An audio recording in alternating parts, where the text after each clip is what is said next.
ਸਤਿਨਾਮ ਸ੍ਰੀ ਵਾਹਿਗੁਰੂ ਸਾਹਿਬ JIO. Satnam ਸ੍ਰੀ ਵਾਹਿਗੁਰੂ ਸਾਹਿਬ JIO. ਅਗਮ ਅਗਾਧ ਪਾਰ ਬ੍ਰਹਮ ਸੋਏ, ਜੋ ਜੋ ਕਹੈ ਸੋ ਮੁਕਤਾ ਹੋਏ। ਸੁਨ ਮੀਤਾ ਨਾਨਕ ਬਿਨਵੰਤਾ, ਸਾਧ ਜਨਾ ਕੀ ਅਚਰਜ ਕਥਾ। ਸੁਨ ਮੀਤਾ ਨਾਨਕ ਬਿਨਵੰਤਾ, ਸਾਧ ਜਨਾ ਕੀ ਅਚਰਜ ਕਥਾ।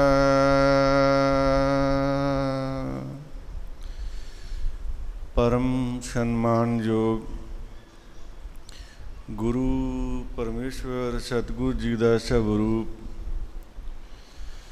ਗੁਰੂ ਸ਼ਬਦ ਨੂੰ, ਗੁਰੂ ਗ੍ਰੰਥ ਸਾਹਿਬ ਜੀ ਨੂੰ ਪਿਆਰ ਕਰਨ ਵਾਲੀਆਂ ਰੂਹਾਂ, ਛੋਟੇ ਛੋਟੇ ਬੱਚਿਆਂ ਤੋਂ ਲੈ ਕੇ ਵੱਡਿਆਂ ਬਜ਼ੁਰਗਾਂ ਤੱਕ, ਦੂਰੋਂ ਅਤੇ ਬੜੀ ਨੇੜੇ ਤੋਂ ਚੱਲ ਕੇ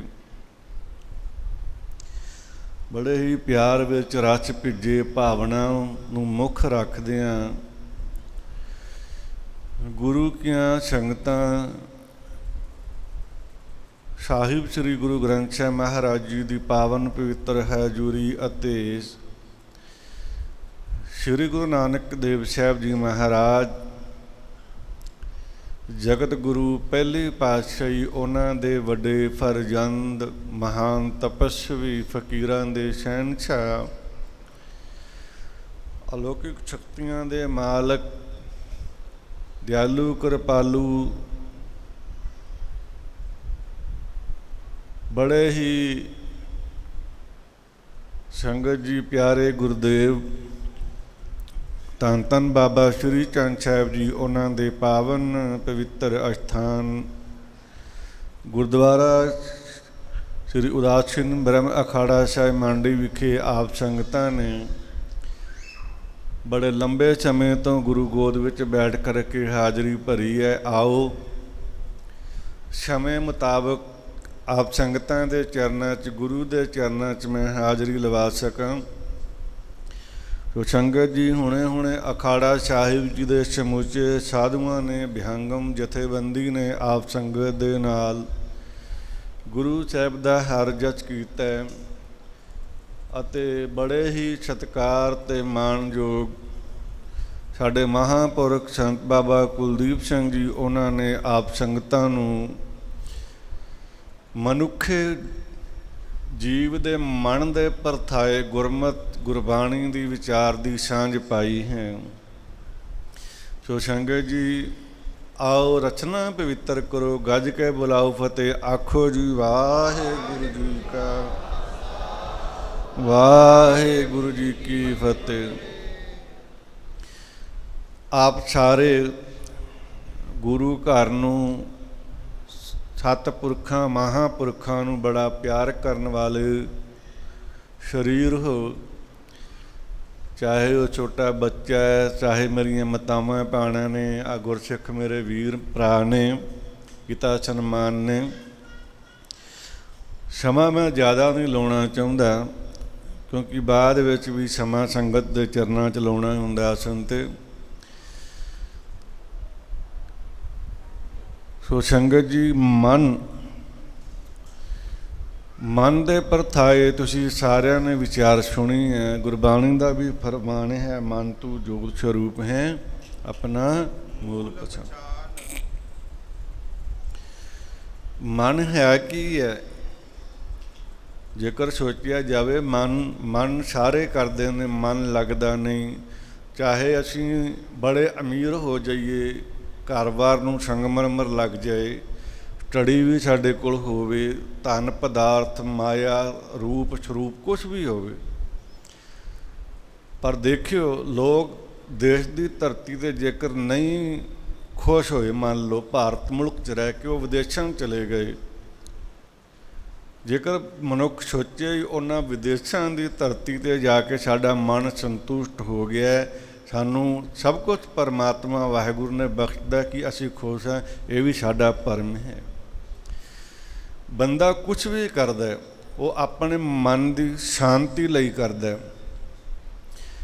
ਕਿਤੇ ਵੀ ਜਗਤ ਵਿੱਚ ਪਰਿਕਰਮਾ ਕਰਕੇ ਦੇਖੋ, ਅਸੀਂ ਆਪਣੇ ਮਨ ਦੀ ਸ਼ਾਂਤੀ ਵਾਸਤੇ ਕਰਦੇ ਹਾਂ। ਕਈ ਲੋਕ ਕਹਿਣਗੇ ਕਿ ਬਾਬਾ ਜੀ ਘਰ ਬਣਾਇਆ ਹੈ, ਘਰ ਵਿੱਚ ਧੀ ਪੁੱਤਰ ਨੇ, ਧਨ ਪਦਾਰਥ ਹੈ, ਮਾਤਾ ਪਿਤਾ ਨੇ, ਸੱਜਣ ਮਿੱਤਰ ਨੇ, ਕੋਠੀ ਵੀ ਸੋਹਣੀ ਹੈ, ਖਾਣ ਨੂੰ ਰੋਟੀ ਵੀ ਸੋਹਣੀ ਹੈ, ਪਾਉਣ ਨੂੰ ਕੱਪੜੇ ਲੀੜੇ ਵੀ ਸੋਹਣੇ ਨੇ, ਸਾਰਾ ਕੁਛ, ਪਰ ਘਰ ਵਿੱਚ ਮਨ ਕੋਈ ਨਹੀਂ ਲੱਗਦਾ।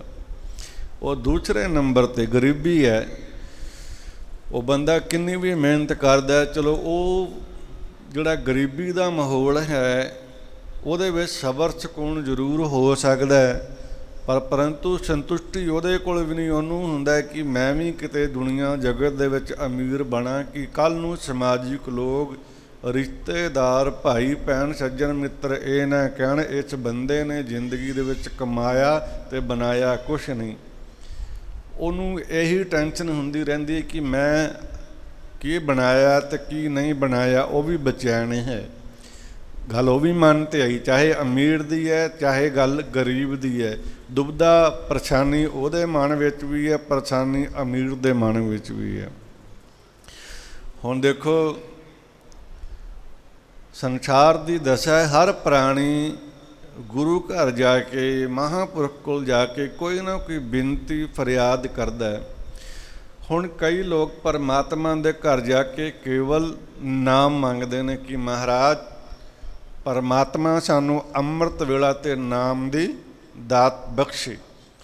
ਔਰ ਤੁਸੀਂ ਵੀ ਦੇਖਿਆ, ਮੈਂ ਵੀ ਦੇਖਿਆ, ਲੋਕ ਇਹ ਉਦਮ ਪ੍ਰਯਾਸ ਕਰਮ ਕਰਦੇ ਹੈ। ਉਹ ਅੰਮ੍ਰਿਤ ਵੇਲੇ ਵੀ ਉੱਠਦੇ ਹੈ, ਬਾਣੀ ਵੀ ਪੜ੍ਹਦੇ ਹੈ, ਪਾਠ ਵੀ ਕਰਦੇ ਹੈ, ਔਰ ਬੜੀ ਹੈਰਾਨੀਅਤ ਦੀ ਗੱਲ ਹੈ, ਸੰਤੁਸ਼ਟੀ ਉਹਨਾਂ ਨੂੰ ਵੀ ਨਹੀਂ ਹੈ। ਜਿਹੜਾ ਮਨ ਦਾ ਠਹਿਰਾਵ ਹੈ, ਲੈਵਲ ਹੈ, ਜਾਣੀ ਕਿ ਰਸ, ਜਿਹਨੂੰ ਆਪਾਂ ਕਹਿੰਦੇ ਭਜਨ ਕੀਤਾ, ਰੋਟੀ ਬੁਰਕੀ ਮੂੰਹ 'ਚ ਰੱਖੀ, ਆਨੰਦ ਆਇਆ, ਪਿਆਸ ਲੱਗੀ, ਜਲ ਛਕਿਆ, ਪਿਆਸ ਬੁੱਝ ਗਈ। ਔਰ ਲੋਕਾਂ ਦੀ ਨਾਮ ਜਪ ਕੇ ਵੀ ਸੰਤੁਸ਼ਟੀ ਨਹੀਂ ਹੋ ਰਹੀ। ਕਾਰਨ ਕੀ ਹੈ? ਕਾਰਨ ਇਹ ਹੈ ਕਿ ਜਿਹੜਾ ਸਾਡਾ ਮਾਹੌਲ ਹੁੰਦਾ, ਵਾਤਾਵਰਨ ਜਿਹਨੂੰ ਆਪਾਂ ਕਹਿੰਦੇ, ਉਹ ਠੀਕ ਨਹੀਂ ਹੈ। ਕਿਉਂਕਿ ਮਨ ਤਾਂ ਲੱਗਦਾ ਸਾਡੇ ਅੰਦਰ ਬਹੁਤ ਸਾਰੀਆਂ ਬੁਰਾਈਆਂ ਨੇ, ਬਹੁਤ ਛੋਟੇ ਛੋਟੇ ਐਬ ਨੇ ਕਿ ਉਹ ਸਾਡਾ ਸਾਧਨਾ ਕਰਦਿਆਂ, ਪਾਠ ਕਰਦਿਆਂ ਵੀ ਪੈਂਡਾ ਨਹੀਂ ਛੱਡਦੇ। ਮੈਂ ਮੋਟੀ ਜਿਹੀ ਗੱਲ ਕਰਕੇ ਮੁਕਾਵਾਂ, ਸਿਮਰਨ ਕਰਨ ਵਾਲਿਆਂ ਦੀ ਅਵਸਥਾ ਨਹੀਂ, ਜਦ ਤੱਕ ਅਵਸਥਾ ਨਹੀਂ ਭਟਕਣਾ ਲੱਗੀ ਰਹਿੰਦੀ ਹੈ। ਸਿਮਰਨ ਕਰਦੇ ਨੇ, ਬਹੁਤ ਦੁਨੀਆ ਹੀ ਕਰ ਰਹੀ ਹੈ, ਪਰ ਸੰਸਾਰ ਦੀ ਜਿਹੜੀ ਮਾਇਆ ਬੜੀ ਪ੍ਰਬਲ ਹੈ। ਮਾਇਆ ਇਕੱਲਾ ਪੈਸੇ ਨੂੰ ਨਹੀਂ ਕਿਹਾ, ਮਾਇਆ ਜਿਵੇਂ ਕਿ ਆਪਣੇ ਰੂਪ ਦਾ ਮਾਣ, ਆਪਣੇ ਗੁਣ ਦਾ ਮਾਣ, ਆਪਣੀ ਸਟੱਡੀ ਦਾ ਮਾਣ, ਆਪਣੇ ਸੰਗਤ ਜੀ ਕਿਸੇ ਵੀ ਚੀਜ਼ ਦਾ ਮਨੁੱਖ ਨੂੰ ਮਾਣ ਹੋ ਜਾਂਦਾ ਹੈ ਕਿ ਮੇਰੇ ਵਰਗਾ ਹੋਰ ਨਹੀਂ ਹੈ। ਇਹ ਭਰਮ ਹੈ। ਤੇਰੇ ਵਰਗੇ ਦੁਨੀਆ 'ਚ ਲੱਖਾਂ ਆਏ, ਲੱਖਾਂ ਤੁਰ ਗਏ, ਉਹ ਲੱਖਾਂ ਆਉਣਗੇ। ਇਹ ਸਾਡੀ ਬੁੱਧੀ ਦਾ ਲੈਵਲ ਹੈ, ਇੰਨਾ ਕਿ ਅਸੀਂ ਸੋਚਦੇ ਵੀ ਸਾਡੇ ਵਰਗਾ ਕੋਈ ਨਹੀਂ। ਭਰਮ ਹੈ, ਬਹੁਤ ਵੱਡਾ ਭਰਮ ਹੈ। ਕਈ ਆਏ, ਕਈ ਚਲੇ ਗਏ, ਕਈ ਆਉਣਗੇ। ਮੇਰੀ ਗੱਲ ਦਾ ਇਹ ਭਾਵ ਹੈ, ਕੋਈ ਸੋਚਦਾ ਕਿ ਮੇਰੇ ਵਾਂਗੂ ਦੁਨੀਆ 'ਚ ਕੋਈ ਨਾਮ ਨਹੀਂ ਜਪ ਸਕਦਾ, ਇਹ ਵੀ ਬੜਾ ਵੱਡਾ ਭੁਲੇਖਾ ਹੈ। ਤੇਰੇ ਵਾਂਗੂ ਨਾਮ ਹਜ਼ਾਰਾਂ ਲੱਖਾਂ ਨੇ ਜਪਿਆ, ਜਪਦੇ ਨੇ ਅਤੇ ਜਪ ਕੇ ਤੁਰ ਗਏ ਨੇ। ਪਰ ਮੈਂ ਇਸ ਗੱਲ ਦਾ ਹਾਮੀ ਭਰਦਾ, ਜੇਕਰ ਤੁਸੀਂ ਨਾਮ ਜਪਦੇ ਹੋ, ਤੁਹਾਡੀਆਂ ਅੱਖਾਂ ਜਦ ਤੱਕ ਪਰਮਾਤਮਾ ਪਰਮੇਸ਼ਵਰ ਪ੍ਰਭੂ ਦੀ ਯਾਦ 'ਚ ਹੰਝੂ ਨਹੀਂ ਆ ਜਾਂਦੇ, ਭਾਵ ਕਿ ਵਿਰਾਗ ਨਹੀਂ ਲੱਗ ਜਾਂਦਾ, ਅਵਸਥਾ ਕਦੇ ਨਹੀਂ ਬਣਦੀ, ਪ੍ਰਾਪਤੀ ਨਹੀਂ ਹੈ। ਹੁਣ ਦੂਜਾ, ਅਸੀਂ ਪਾਠ ਕਾਹਦੇ ਲਈ ਕਰਦੇ ਹਾਂ? ਅਸੀਂ ਰੱਬ ਲਈ ਨਹੀਂ ਕਰਦੇ, ਅਸੀਂ ਸੁੱਖਾਂ ਲਈ ਕਰਦੇ ਹਾਂ। ਅਸੀਂ ਆਪਣੇ ਸਵਾਰਥਾਂ ਲਈ ਕਰਦੇ ਹਾਂ, ਠੀਕ ਹੈ, ਕਰਨਾ ਵੀ ਚਾਹੀਦਾ, ਬਾਪੂ ਤੋਂ ਮੰਗਣਾ ਵੀ ਚਾਹੀਦਾ। ਹੁਣ ਦੇਖੋ ਮੋਰ ਜਿਹੜਾ, ਮੋਰ ਰਾਸ਼ਟਰ ਪੰਛੀ ਮੰਨਿਆ ਜਾਂਦਾ ਹੈ। ਮੋਰ ਇੱਕ ਭਾਰਤੀ ਸੰਵਿਧਾਨ ਮੁਤਾਬਕ ਰਾਸ਼ਟਰ ਪੰਛੀ ਹੈ, ਔਰ ਮੋਰ ਦੀ ਮ੍ਰਿਤੂ ਕਿਸੇ ਮਨੁੱਖ ਦੇ ਹੱਥੋਂ ਹੋ ਜਾਏ ਤਾਂ ਉਹਨੂੰ ਸਜ਼ਾ ਵੀ ਬੜੀ ਵੱਡੀ ਹੈ, ਜ਼ਮਾਨਤ ਵੀ ਕੋਈ ਨਹੀਂ ਹੈ। ਉਹਦਾ ਸਰੂਪ, ਉਹਦੀ ਕਾਇਆ, ਉਹਦੀ ਸੁੰਦਰਤਾ ਕੁਦਰਤ ਨੇ, ਪਰਮੇਸ਼ਵਰ ਨੇ ਬੜੀ ਸੁੰਦਰ ਬਣਾਈ ਹੈ। ਮੋਰ ਬੜਾ ਸੋਹਣਾ ਹੁੰਦਾ ਵੇਖਣ ਨੂੰ, ਪਰ ਯਾਦ ਰੱਖੀਏ ਜਦੋਂ ਉਹ ਫਰ ਮਾਰਦਾ ਨਾ, ਆਪਣੇ ਸੁੰਦਰਤਾ ਦੇ ਆਪਣੇ ਫਰਾਂ ਨਾਲ ਵੀ ਉਹਦੇ ਕੋਲ ਉੱਡਣਾ ਬੜਾ ਔਖਾ ਹੋ ਜਾਂਦਾ, ਅਸੰਭਵ ਹੁੰਦਾ, ਉੱਡ ਨਹੀਂ ਸਕਦਾ, ਉਹ ਆਪਣੇ ਵਜਨ ਨਾਲ ਥੱਲੇ ਬਹਿ ਜਾਂਦਾ ਧਰਤੀ 'ਤੇ। ਯਾਦ ਰੱਖੀਏ ਕਦੇ ਵੀ ਆਪਣੇ ਪਾਠ ਦਾ, ਆਪਣੇ ਭਜਨ ਬੰਦਗੀ ਦਾ, ਆਪਣੇ ਕਿਸੇ ਵਸਤੂ ਦਾ, ਆਪਣੇ ਕਿਸੇ ਵੀ ਕੀਤੇ ਕਰਮ ਦਾ ਹੰਕਾਰ ਅਤੇ ਮਾਨ ਕਦੇ ਵੀ ਨਹੀਂ ਕਰਨਾ ਚਾਹੀਦਾ। ਕਈ ਵਾਰ ਇਹ ਚੀਜ਼ਾਂ ਵੀ ਸਾਨੂੰ ਥੱਲੇ ਲੈ ਆਉਂਦੀਆਂ ਧਰਤੀ ਉੱਤੇ। ਮੋਰ ਇੰਨਾ ਸੁੰਦਰ ਹੋ ਕੇ ਵੀ ਆਕਾਸ਼ 'ਚ ਨਹੀਂ ਉਡਾਰੀ ਮਾਰਦਾ, ਉਹ ਥੋੜ੍ਹੀ ਦੂਰ ਜਾ ਕੇ ਉਹਨੂੰ ਬਹਿਣਾ ਪੈਂਦਾ ਹੈ। ਇਸੇ ਪ੍ਰਕਾਰ ਕਦੇ ਵੀ ਆਪਣੇ ਗੁਣ ਦਾ, ਰੂਪ ਸਰੂਪ ਦਾ, ਸੰਗਮਰਮਰ ਕੋਠੀਆਂ ਦਾ, ਮਹਿਲਾਂ ਜਿੰਨੀਆਂ ਵੀ ਮਾੜੀਆਂ, ਕਿਸੇ ਵੀ ਚੀਜ਼ ਦਾ, ਚਾਹੇ ਉਹ ਕਿੰਨਾ ਪਾਠ ਪਠਨ ਭਜਨ ਬੰਦਗੀ ਕਰਦਾ ਹੈ, ਉਹਦਾ ਮਾਣ ਕਦੇ ਨਾ ਕਰੋ। ਇਹ ਚੀਜ਼ ਵੀ ਸਾਨੂੰ ਉਡਾਰੀ ਨਹੀਂ ਮਾਰਨ ਦੇਗੀ। ਉਹਦੇ ਮਾਣ ਵੀ, ਆਪਣੀ ਵਿਦਵਤਾ ਦਾ ਮਾਣ ਵੀ ਮਨੁੱਖ ਨੂੰ ਨੀਵਾਂ ਕਰ ਦਿੰਦਾ। ਇਸੇ ਪ੍ਰਕਾਰ ਮੇਰਾ ਕਹਿਣ ਦਾ ਭਾਵ ਹੈ, ਮੋਰ ਕੋਲ ਸੁੰਦਰਤਾ ਹੈ, ਸਾਰੇ ਗੁਣ ਨੇ। ਮਨੁੱਖ ਤੁਸੀਂ, ਪਰਮਾਤਮਾ ਨੇ ਤੁਹਾਡੇ ਸਰੀਰ ਦੀਆਂ ਮੂਰਤਾਂ ਨੂੰ ਕੱਟਿਆ, ਕੋਈ ਕਮੀ ਨਹੀਂ ਹੈ ਮਨੁੱਖ ਨੂੰ। ਉਂਝ ਹੀ ਬੰਦਾ ਰੋਂਦਾ ਰਹਿੰਦਾ। ਰੋਣ ਦਾ ਕਾਰਨ ਕੀ ਹੈ? ਔਗਣ, ਬਿਮਾਰੀਆਂ, ਮਨ ਦੀਆਂ ਬਿਮਾਰੀਆਂ, ਜਿਹੜੇ ਕਿ ਰੋਗ ਅਸੀਂ ਨਜਾਇਜ਼ ਆਪਣੇ ਮਨ ਨੂੰ ਲਾਏ ਨੇ, ਉਹ ਸਾਡੀ ਬੁੱਧੀ ਨੂੰ ਮਲੀਨ ਕਰਦੇ। ਬੁੱਧੀ ਭ੍ਰਸ਼ਟ ਹੁੰਦੀ ਹੈ ਅਤੇ ਸਭ ਕੁਝ ਭ੍ਰਸ਼ਟ ਹੋ ਜਾਂਦਾ। ਸਿੱਧਾ ਸਿੱਧਾ ਕਹੀਏ, ਜੇ ਮਨ ਮੈਲਾ ਹੈ, ਜੇ ਮਨ ਮਲੀਨ ਹੋ ਗਿਆ, ਤਨ ਕੁਦਰਤੀ ਹੋ ਜਾਏਗਾ। ਸਰੀਰ ਪਹਿਲਾਂ ਮੈਲਾ ਨਹੀਂ ਹੁੰਦਾ, ਪਹਿਲਾਂ ਮਨ ਮੈਲਾ ਹੁੰਦਾ, ਬਾਅਦ ਸਰੀਰ ਮੈਲਾ ਹੁੰਦਾ। ਉਹ ਵੀ ਮਨ ਦੀ ਇੱਕ ਅਵਸਥਾ, ਖੇਡ ਹੈ। ਸੋ ਸੰਗਤ ਜੀ, ਮਨ ਇੱਕ ਫੁਰਨ ਹੈ, ਜਿੱਥੇ ਉਹ ਅਟੈਚ ਹੋ ਜਾਏ ਉੱਥੋਂ ਛੁੱਟਣਾ ਬੜਾ ਔਖਾ ਹੋ ਜਾਂਦਾ। ਆਦਤ ਕੋਈ ਵੀ ਹੈ, ਚੰਗੀ ਮਾੜੀ ਪੈ ਜਾਂਦੀ ਹੈ, ਪਰ ਜਾਂਦੀਆਂ ਬੜੀਆਂ ਔਖੀਆਂ ਆਦਤਾਂ। ਸੰਗਤ ਜੀ, ਸਾਰੀ ਖੇਡ ਮਨ ਦੀ ਹੈ। ਮਨ ਕਰਕੇ ਮਨੁੱਖ ਭੜਕਦਾ ਹੈ, ਮਨ ਕਰਕੇ ਮਨੁੱਖ ਭਰਮਦਾ ਹੈ, ਮਨ ਕਰਕੇ ਮਨੁੱਖ ਦੁਨੀਆ 'ਚ ਦੁਖੀ ਹੈ। ਮੈਂ ਪਿਛਲੇ ਤੋਂ ਪਿਛਲੇ ਐਤਵਾਰ ਦੁੱਖ ਦੀ ਵਿਚਾਰ ਕੀਤੀ ਸੀ ਕਿ ਦੁੱਖ ਆਇਆ ਕਿੱਥੇ। ਹੁਣ ਤੁਸੀਂ ਸੋਚੋ, ਮੈਂ ਆਖਾਂ ਕਿ ਮੈਂ ਬੜਾ ਦੁਖੀ ਹਾਂ, ਮੈਂ ਆਪਣੇ ਤੋਂ ਸ਼ੁਰੂ ਕਰਾਂ, ਮੈਂ ਆਖਾਂ ਕਿ ਭਾਈ ਮੈਂ ਬਹੁਤ ਦੁਖੀ ਹਾਂ, ਔਰ ਜੇ ਮੈਂ ਸੋਚਾਂ ਕਿ ਮੈਂ ਦੁਖੀ ਕਿਉਂ ਹਾਂ, ਉਸ ਗੱਲ ਦਾ ਜਵਾਬ ਮੈਂ ਖੁਦ ਹੀ ਦੇ ਸਕਦਾ। ਜਿਹਨੂੰ ਮੈਂ ਦੱਸ ਰਿਹਾ ਕਿ ਮੈਂ ਬੜਾ ਦੁਖੀ ਹਾਂ, ਉਹਦੇ ਕੋਲ ਉਹਦਾ ਹੱਲ ਨਹੀਂ ਹੈ। ਦੱਸੋ ਉਹਨੂੰ ਜਿਹਦੇ ਕੋਲ ਹੱਲ ਹੈ। ਉਹ ਦੂਸਰਾ, ਮੈਂ ਕਿਹਾ ਕਿ ਮੈਂ ਦੁਖੀ ਬਹੁਤ ਹਾਂ, ਔਰ ਜੇ ਮੈਂ ਬੁੱਧੀ ਨਾਲ ਸੋਚਾਂ ਕਿ ਮੈਂ ਦੁਖੀ ਕਿਉਂ ਹਾਂ, ਦੁਖੀ ਮੈਂ ਆਪ ਹੀ ਹੋਇਆ, ਆਪਣੇ ਅੰਦਰ ਮਨ ਦੀ ਦਸ਼ਾ ਕਰਕੇ, ਆਪਣੇ ਔਗਣਾਂ ਕਰਕੇ, ਆਪਣੀਆਂ ਆਦਤਾਂ, ਆਪਣੇ ਸੰਸਕਾਰਾਂ ਕਰਕੇ। ਉਹ ਕਈ ਲੋਕ ਆਪਣੇ ਸੁਭਾਅ ਤੋਂ ਵੀ ਬੜੇ ਦੁਖੀ ਹੋ ਜਾਂਦੇ ਨੇ। ਸੋ ਸੰਗਤ ਜੀ, ਦੁੱਖ ਪਰਮਾਤਮਾ ਨਹੀਂ ਦਿੰਦਾ। ਅੱਜ ਜਿੱਦਾਂ ਤੁਸੀਂ ਸਾਰੇ ਬੈਠੇ ਹੋ ਗੁਰੂ ਚਰਨ, ਦੁੱਖ ਸਾਡੇ ਮਨ ਤੋਂ ਹੀ ਉਪਜਦਾ ਹੈ। ਦੁੱਖ ਅਸੀਂ ਆਪ ਖੁਦ ਲਾਏ ਨੇ। ਕਿਵੇਂ? ਲੋੜ ਤੋਂ ਵੱਧ ਸੋਚਣਾ, ਲੋੜ ਜਿਹੜੀ ਚੀਜ਼ ਸਾਡੇ ਕੋਲ ਨਹੀਂ ਉਹਦੇ ਬਾਰੇ ਸੋਚਣਾ, ਜਿਸ ਚੀਜ਼ ਦੀ ਸਾਨੂੰ ਜ਼ਰੂਰਤ ਹੈ ਉਹਦੇ ਬਾਰੇ ਸੋਚਣਾ। ਔਰ ਸੰਗਤ ਜੀ, ਹਮੇਸ਼ਾ ਮਾਇਆ ਦਾ ਖਿਆਲ, ਚਿਤਵਣੀ ਬਿਰਤੀ 'ਚ ਮਾਇਆ ਕਰਦੇ ਰਹਿਣਾ। ਜੇ ਗਵਾਂਢੀਆਂ ਦਾ ਘਰ ਵੱਡਾ ਹੈ, ਆਪਾਂ ਸੋਚਣਾ ਕਿ ਇਹਦੋਂ ਵੀ ਵੱਡਾ ਪਾਉਣਾ। ਐਸੀ ਬਿਰਤੀ ਬੰਦੇ ਦੇ ਅੰਦਰ ਦੁੱਖਾਂ ਨੂੰ ਜਨਮ ਦਿੰਦੀ ਹੈ। ਉਹ ਜਦੋਂ ਦੁੱਖ ਲੱਗਦਾ ਕਾਇਆ ਨੂੰ, ਸਰੀਰ ਨੂੰ, ਉਹ ਬਿਮਾਰੀਆਂ ਲੱਗਦੀਆਂ ਸਾਡੇ ਖਾਣ ਪੀਣ ਤੋਂ। ਸੋ ਸੰਗਤ ਜੀ, ਦੁੱਖ ਵਾਹਿਗੁਰੂ ਪਰਮੇਸ਼ਵਰ ਕਦੇ ਨਹੀਂ ਦਿੰਦਾ। ਇਹ ਸਾਡੇ ਮਨ ਦੇ ਹੀ ਰੋਗ ਨੇ। ਹੁਣ ਬੜੇ ਹੈਰਾਨ ਹੋਈਦਾ। ਗੁਰਦੇਵ ਕਹਿੰਦੇ ਮਨ ਮੰਦਰ ਤਨ ਵੇਚ ਕਲੰਦਰ, ਘਟ ਹੀ ਤੀਰਥ ਨਾਮਾ, ਇੱਕ ਸ਼ਬਦ ਮੇਰੇ ਪ੍ਰਾਣ ਵਸਤ ਹੈ, ਬਹੁੜ ਜਨਮ ਨੇ ਕਮਾਲ ਹੈ। ਮਨ ਮੰਦਰ ਤਨ ਵੇਚ ਕਲੰਦਰ। ਉਧਰੋਂ ਗੁਰਦੇਵ ਕਹਿੰਦੇ ਹਰ ਮੰਦਰ ਇਹ ਸਰੀਰ ਹੈ, ਗਿਆਨ ਰਤਨ ਪ੍ਰਗਟ ਹੋਈ। ਹੁਣ ਦੇਖੋ ਇਹ ਕਾਇਆ ਨੂੰ ਏਡਾ ਵੱਡਾ ਮਾਨ ਦਿੱਤਾ ਹੈ ਕਿ ਮੰਦਰ, ਮਨ ਵੀ ਮੰਦਰ ਹੈ, ਮਨ ਹੀ ਤੀਰਥ ਹੈ, ਸਰੀਰ ਵਿੱਚ ਹਰਮੰਦਰ ਹੈ। ਪਰ ਅਸੀਂ ਉਸ ਹਰਮੰਦਰ ਪ੍ਰਵੇਸ਼ ਹੀ ਨਹੀਂ ਕਦੇ ਕੀਤਾ।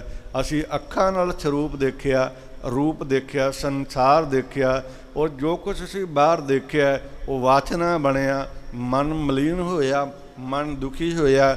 ਸੰਗਤ ਜੀ ਸਾਰੇ ਦੁੱਖ ਸਾਡੇ ਮਨ ਦੇ ਹੀ ਲਾਏ ਨੇ। ਮੈਂ ਦਾਅਵੇ ਨਾਲ ਕਹਿਣਾ ਵਾਹਿਗੁਰੂ ਨਿਰੰਕਾਰ ਅਕਾਲ ਪੁਰਖ ਪਰਮੇਸ਼ਵਰ ਕਦੇ ਵੀ ਆਪਣੇ ਧੀਆਂ ਪੁੱਤਰਾਂ ਨੂੰ ਦੁੱਖ ਨਹੀਂ ਜੇ ਦਿੰਦਾ। ਰੱਬ ਸਾਨੂੰ ਦੁੱਖ ਨਹੀਂ ਦਿੰਦਾ, ਦੁੱਖ ਅਸੀਂ ਖੁਦ ਲਾਏ ਹੈ। ਹੁਣ ਤੁਸੀਂ ਸਾਰੇ ਬੈਠੇ ਹੋ, ਆਪਣੇ ਅੰਦਰ ਝਾਕੀ ਮਾਰੋ ਕਿ ਮੈਂ ਦੁਖੀ ਕਿਉਂ ਹਾਂ, ਫਿਰ ਸਮਝ ਆਏਗੀ ਅਸੀਂ ਮਰਿਆਦਾ ਛੱਡੀ ਗੁਰੂ ਦੀ। ਅਸੀਂ ਗੁਰੂ ਦੀ ਮਰਿਆਦਾ ਦਾ ਕਾਨ ਕਰਦੇ ਹਾਂ। ਅਸੀਂ ਗੁਰੂ ਦੇ ਹੁਕਮ 'ਚ ਭੈ ਤੇ ਭਾਣੇ 'ਚ ਨਹੀਂ ਰਹਿੰਦੇ। ਗੁਰਦੇਵ ਕਹਿੰਦੇ ਹੁਕਮੇ ਅੰਦਰ ਸਭ ਕੋ, ਬਾਹਰ ਹੁਕਮ ਨ ਕੋਈ। ਹੁਕਮੇ ਅੰਦਰ ਸਭ ਕੋ, ਬਾਹਰ ਹੁਕਮ ਨ। ਸਾਰਾ ਕੁਝ ਪਰਮਾਤਮਾ ਦੇ ਹੁਕਮ ਵਿੱਚ ਹੋ ਰਿਹਾ ਹੈ। ਅੱਜ ਸਭ ਤੋਂ ਵੱਡੀ ਕਮਜ਼ੋਰੀ ਹੈ ਮਨੁੱਖਤਾ ਦੀ, ਲੋਕਾਂ ਦੇ ਵਿੱਚ ਸਹਿਣ ਸ਼ਕਤੀ ਨਹੀਂ ਹੈ। ਸਹਿਣ ਸ਼ਕਤੀ ਕਮਜ਼ੋਰ ਹੋ ਗਈ ਹੈ। ਹਰ ਬੰਦਾ ਕਾਹਲੀ ਕਰ ਰਿਹਾ, ਮੈਨੂੰ ਆਹ ਵੀ ਮਿਲ ਜੇ, ਮੈਨੂੰ ਆਹ ਵੀ ਮਿਲ ਜੇ, ਆਹ ਵੀ ਮਿਲ ਜੇ। ਉਹ ਜਿਹੜੀ ਉਹ ਕਾਲਾਪਨ ਹੈ ਉਹ ਵੀ ਦੁੱਖ ਨੂੰ ਜਨਮ ਦੇ ਰਿਹਾ। ਸਬਰ ਤਾਂ ਹੀ ਹਰ ਗੁਰਬਾਣੀ ਵਿੱਚ ਵੀ ਲਿਖਿਆ ਤੋਲ ਧਰਮ ਦਇਆ ਕਾ ਪੂਤ। ਦਇਆ ਕਰਨੀ ਸਿੱਖੋ, ਕਰਮ ਚੰਗੇ ਕਰਨੇ ਸਿੱਖੋ, ਭਲਾ ਕਰਨਾ ਸਿੱਖੋ, ਆਪਣੇ ਤੋਂ ਮਾੜੇ ਦੀ ਮਦਦ ਕਰਨਾ ਸਿੱਖੋ। ਸੰਗਤ ਜੀ ਸਿੱਖਣ ਨੂੰ ਬੜਾ ਕੁਛ ਹੈ। ਜਿਸ ਲਫ਼ਜ਼ ਨੂੰ ਅਸੀਂ ਵਰਤਦੇ ਹਾਂ ਸਿੱਖੀ, ਸਿੱਖਿਆ, ਗੁਰ ਵਿਚਾਰ। ਸਿੱਖੀ ਸਿੱਖਣ ਦਾ ਨਾਮ ਹੈ। ਸਿੱਖ ਲਫ਼ਜ਼, ਸਿੱਖ ਅਲਫਾਜ਼, ਸਿੱਖ ਸ਼ਬਦ ਸਿੱਖਣ ਤੋਂ ਹੀ ਬਣਿਆ। ਸਿੰਘ ਸ਼ਬਦ ਸ਼ੇਰ ਤੋਂ ਬਣਿਆ। ਤੋ ਸੰਗਤ ਜੀ ਅਸੀਂ ਮੰਨ ਲਓ ਸਿੱਖ, ਔਰ ਸਿੱਖ ਸ਼ਬਦ ਸਿੱਖਿਆ ਤੋਂ ਬਣਿਆ। ਸਿੱਖਿਆਰਥੀ, ਸਿੱਖਣ ਵਾਲਾ। ਔਰ ਤੁਸੀਂ ਸੋਚੋ, ਤੁਸੀਂ ਗੁਰਦੇਵ ਤੋਂ, ਗੁਰੂ ਗ੍ਰੰਥ ਸਾਹਿਬ ਜੀ ਤੋਂ, ਪਰਮੇਸ਼ਵਰ ਤੋਂ ਕੀ ਸਿੱਖਦੇ ਪਏ ਹੋ? ਸਿੱਖ, ਸਿੱਖਿਆਰਥੀ, ਸਿੱਖਣ ਵਾਲਾ। ਸਿੱਖ ਦਾ ਮਤਲਬ ਅਸਲੀ ਅਰਥ ਸਿੱਖਿਆਰਥੀ, ਸਿੱਖਣ ਵਾਲਾ। ਪਰ ਜੇ ਸਿੱਖਣਾ ਹੀ ਨਹੀਂ, ਮੰਨ ਲਓ ਕਿ ਆ ਗੁਰੂ ਚਰਨ 'ਚ ਬੈਠੇ ਹੈ, ਇੱਥੇ ਸ਼ਾਂਤੀ ਹੈ, ਸਾਨੂੰ ਗੁਰੂ ਘਰ ਦੀ ਵਾਈਬ੍ਰੇਸ਼ਨ 'ਚ ਬੜੀ ਪਾਵਰ ਹੁੰਦੀ ਹੈ। ਜਦੋਂ ਅਸੀਂ ਕਿੰਨੇ ਵੀ ਦੁਖੀ ਬਾਬੇ ਦੇ ਘਰ ਜਾਈਦਾ, ਬਾਬੇ ਦੇ ਘਰ ਜਾ ਕੇ ਬਾਬੇ ਦੀ ਸੰਗਤ 'ਚ ਬਹਿਦਾ ਅਤੇ ਸਾਡਾ ਦੁੱਖ ਉਹ ਵੀ ਸੁੱਖ ਬਣ ਜਾਂਦਾ। ਸਾਡੇ ਮਨ ਤਪਦੇ, ਮਨ ਨੂੰ ਜਿਵੇਂ ਮਹਾਰਾਜ ਕਹਿੰਦੇ ਤਪਤ ਮੈਂ ਠੰਡ ਵਰਤਾਈ, ਆਨੰਦ ਪਿਆ ਦੁੱਖ ਨਾਠੇ ਪਾਈ। ਉੱਥੇ ਤਪਦੇ ਮਨ ਨੂੰ ਵੀ ਠੰਡ ਪੈ ਜਾਂਦੀ। ਗੁਰੂ ਗੋਤ ਕਿਸੇ ਮਹਾਂਪੁਰਖ ਦਾ ਦਰਸ਼ਨ ਕਰਕੇ, ਕਿਸੇ ਸਾਧੂ ਕੋਲ ਬੈਠ ਕੇ ਤੁਹਾਡੇ ਮਨ ਤਪਦੇ ਮਨ ਨੂੰ ਸੰਗਤ ਜੀ ਐਨ ਠੰਡਤ ਪੈ ਜਾਂਦੀ ਹੈ। ਔਰ ਜਿੰਨੇ ਵੀ ਦੁੱਖ ਸੰਤਾਪ ਅਤੇ ਪਾਪ ਹੁੰਦੇ ਨੇ ਸਾਰੇ ਖੰਡਨ ਹੋ ਜਾਂਦੇ ਨੇ। ਬੰਦਾ ਹੌਲਾ ਹੋ ਜਾਂਦਾ, ਪਵਿੱਤਰ ਹੋ ਜਾਂਦਾ। ਹੁਣ ਦੇਖੋ ਇੱਕ ਮਨੁੱਖ ਹੈ, ਕਈ ਵਾਰ ਕਈ ਬੰਦੇ ਕਹਿੰਦੇ ਬਾਬਾ ਜੀ ਅੰਦਰੋਂ ਬੜੇ ਭਾਰਾ ਮਹਿਸੂਸ ਹੁੰਦਾ, ਮਨ ਵਿੱਚ ਬੜਾ ਵਜਨ ਹੈ। ਅਤੇ ਮੈਂ ਇਹਨਾਂ ਨੂੰ ਕਹਿੰਦਾ ਹੁੰਦਾ ਵੀ ਵਜਨ ਵਾਲੀ ਚੀਜ਼ਾਂ ਛੱਡ ਦਿਓ। ਸ਼੍ਰੀ ਗੁਰੂ ਨਾਨਕ ਦੇਵ ਜੀ ਮਹਾਰਾਜ, ਇੱਕ ਛੋਟੀ ਜਿਹੀ ਗਾਥਾ ਮੈਂ ਉਹ ਕਰਕੇ ਸਾਂਝੀ ਸਮਾਪਤੀ ਕਰ ਦੇਵਾਂ। ਜਗਤ ਗੁਰੂ ਸ਼੍ਰੀ ਗੁਰੂ ਨਾਨਕ ਦੇਵ ਜੀ ਮਹਾਰਾਜ ਇਹ ਵਿਸ਼ਵ ਦਾ, ਸੰਸਾਰ ਦਾ ਭਲਾ ਕਰਨ ਲਈ ਆਏ ਸਨ। ਬਾਬੇ ਨੇ ਭੰਗਵੇਂ ਕੱਪੜੇ ਪਾ ਕੇ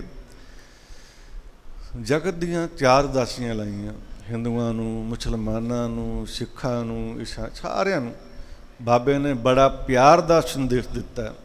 ਤਾਂ ਹੀ ਭਾਈ ਸਾਹਿਬ, ਭਾਈ ਗੁਰਦਾਸ ਜੀ ਕਹਿੰਦੇ ਨੇ ਘਰ ਘਰ ਬਾਬਾ ਪੂਜਿਆ, ਹਿੰਦੂ ਮੁਸਲਮਾਨ ਗੁੱਸਾ।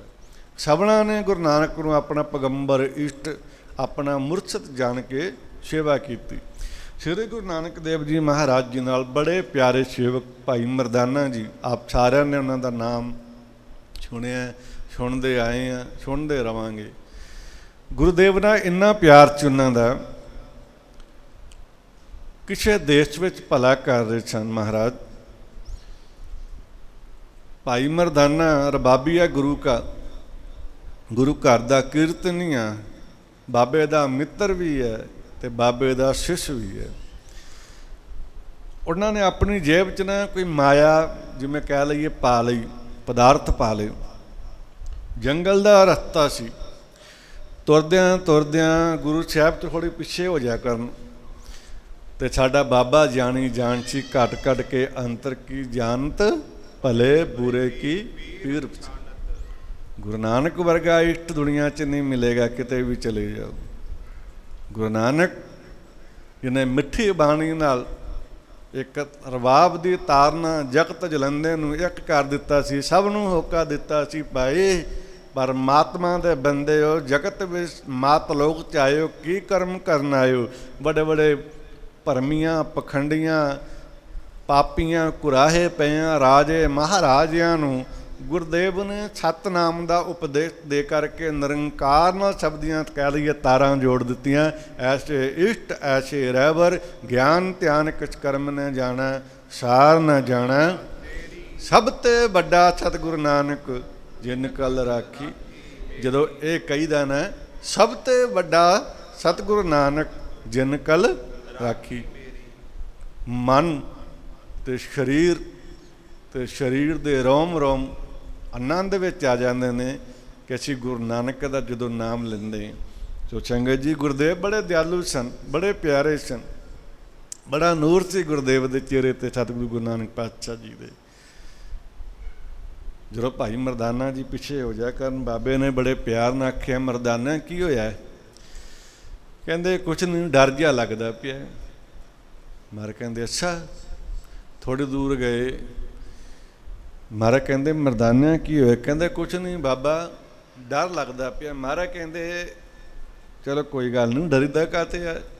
ਅਕਾਲ ਪੁਰਖ ਦੀ ਕਿਰਪਾ, ਪਰਮੇਸ਼ਵਰ ਦਾ ਨਾਮ ਜਪ। ਤੀਜੀ ਵਾਰ ਫਿਰ ਗੁਰਦੇਵ ਬਚਨ ਕਰਦੇ, ਮਰਦਾਨਿਆਂ ਕੀ ਹੋਇਆ? ਕਹਿੰਦੇ ਮਹਾਰਾਜ ਡਰ ਲੱਗਦਾ। ਤੇ ਬੜੇ ਪਿਆਰ ਨਾਲ ਸਤਿਗੁਰੂ ਗੁਰੂ ਨਾਨਕ ਸਾਹਿਬ ਸੱਚੇ ਪਾਤਸ਼ਾਹ ਹੱਸ ਕੇ ਕਹਿੰਦੇ, ਮਰਦਾਨਿਆਂ ਡਰ ਵਾਲੀਆਂ ਚੀਜ਼ਾਂ, ਤੂੰ ਫਕੀਰ ਹੈ ਤੇ ਫਕੀਰਾਂ ਦੀ ਸੰਗਤ 'ਚ ਰਹਿਣਾ, ਡਰ ਵਾਲੀਆਂ ਚੀਜ਼ਾਂ ਜੇਬ 'ਚੋਂ ਕੱਢ ਦੇ ਤੇ ਡਰ ਖਤਮ ਹੋ ਜਾਊਗਾ। ਵੀ ਜੰਗਲੀ ਰਸਤਾ ਹੈ, ਤੇਰੀ ਜੇਬ ਵਿੱਚ ਕੁਛ ਹੈਗਾ ਉਹ ਜਿਹਦੀ ਆਪਾਂ ਨੂੰ ਲੋੜ ਨਹੀਂ, ਤੇ ਜਿਹੜੀਆਂ ਚੀਜ਼ਾਂ ਭਾਈ ਤੂੰ ਜੇਬ ਵਿੱਚ ਪਾਈਆਂ ਨੇ ਤੈਨੂੰ ਉਹਨਾਂ ਕਰਕੇ ਡਰ ਲੱਗਦਾ। ਹੁਣ ਸੋਚੋ, ਜਿਹੜੇ ਮਾਈ ਭਾਈ ਕਹਿੰਦੇ ਨੇ ਕਿ ਦੁਖੀਆਂ ਡਰ ਲੱਗਦਾ, ਇੱਦਾਂ ਇੱਦਾਂ ਬੰਦੇ ਨੇ ਆਪਣੇ ਤਨ ਵਾਲੀ ਜੇਬ, ਸਰੀਰ ਦੀ ਜੇਬ 'ਚ ਬੜੀਆਂ ਬੁਰਾਈਆਂ ਪਾਈਆਂ ਤਾਂ ਡਰ ਲੱਗਦਾ ਜੀ। ਕੱਪੜੇ ਦੀ ਜੇਬ ਤਾਂ ਅਲੱਗ ਗੱਲ ਹੈ, ਪਰ ਸਰੀਰ ਜਿਹੜੀ ਕਾਇਆ, ਜਿਹੜਾ ਸਾਡਾ ਤਨ ਹੈ, ਅਸੀਂ ਇਸ ਤਨ ਦੇ ਅੰਦਰ ਪਰਮਾਤਮਾ ਨੇ ਜੇਬ ਰੱਖੀ ਹੈ, ਮਨ ਹੈ। ਅਸੀਂ ਉਸ ਮਨ ਵਿੱਚ ਐਸੀਆਂ ਐਸੀਆਂ ਚੀਜ਼ਾਂ ਪਾਈਆਂ ਹੈ ਜਿਹੜੀਆਂ ਸਾਨੂੰ ਛੱਡਣੀਆਂ ਔਖੀਆਂ ਲੱਗਦੀਆਂ, ਜਿਨ੍ਹਾਂ ਤੋਂ ਸਾਨੂੰ ਖੌਫ ਆਉਂਦਾ, ਡਰ ਆਉਂਦਾ। ਔਰ ਅਸੀਂ ਉਸ ਡਰ ਕਰਕੇ ਅਸੀਂ ਉਸ ਡਰ ਨੂੰ ਛੱਡਦੇ ਨਹੀਂ, ਅਸੀਂ ਉਸ ਚੀਜ਼ ਨੂੰ ਹੋਰ ਕੁੱਟ ਕੇ ਫੜਦੇ ਹਾਂ ਆਪਣੇ ਮਨ ਦੀ ਸ਼ਾਂਤੀ ਲਈ। ਅਤੇ ਸੰਗਤ ਜੀ, ਸ਼ਾਂਤੀ ਕਿੱਥੋਂ ਨਹੀਂ? ਡਰ ਸਾਡੇ ਅੰਦਰ ਪਹਿਲਾਂ ਹੀ ਇੰਨਾ ਪਿਆ ਹੋਇਆ। ਡਰ ਅੰਦਰੋਂ ਮਲੀਨ ਚੀਜ਼ਾਂ ਛੱਡੋ ਅਤੇ ਹੌਲੇ ਹੋਵੋ। ਜ਼ਿੰਦਗੀ ਛੋਟੀ ਜਿਹੀ ਹੈ, ਜੀਵਨ ਜੀਣ ਵਾਸਤੇ ਦਿੱਤਾ ਹੈ ਪਰਮਾਤਮਾ, ਪਰ ਜੀਵਨ ਸਾਨੂੰ ਲੋਕਾਂ ਨੂੰ, ਸਾਨੂੰ ਸੰਸਾਰੀਆਂ ਨੂੰ ਜੀਵਨਾ ਨਹੀਂ ਹੈ। ਵਾਹਿਗੁਰੂ ਨੇ ਕਿਰਪਾ ਕੀਤੀ ਹੈ। ਮੈਂ ਫਿਰ ਬੇਨਤੀ ਕਰਾਂ ਆਪ ਸਾਰੇ, ਔਰ ਮੇਰੀ ਹਰ ਵਾਰ ਦੀਵਾਨ ਪ੍ਰਚਾਰ 'ਚ ਮੇਰੀ ਆਵਾਜ਼ ਹੁੰਦੀ ਹੈ, ਜੇ ਮੈਂ ਗੁਰੂ ਘਰ ਤੋਂ ਕੁਛ ਪ੍ਰਾਪਤ ਕੀਤਾ ਹੈ, ਜੇ ਵਾਹਿਗੁਰੂ ਨੇ ਪਰਮੇਸ਼ਵਰ ਨੇ ਫਕੀਰੀ ਦੀ ਨਾਮ ਦੀ ਦਾਤ ਬਖਸ਼ੀ ਹੈ, ਅਤੇ ਸੰਗਤ ਜੀ ਉਹ ਦਾਤ ਨੇ ਆਪਣੀ ਜੀਵਨ ਪ੍ਰੈਕਟੀਕਲ ਅਤੇ ਅਨੁਭਵ ਕੀਤਾ ਹੈ। ਉਹ ਹੈ ਬਾਬੇ ਦਾ ਅੰਮ੍ਰਿਤ ਵੇਲਾ।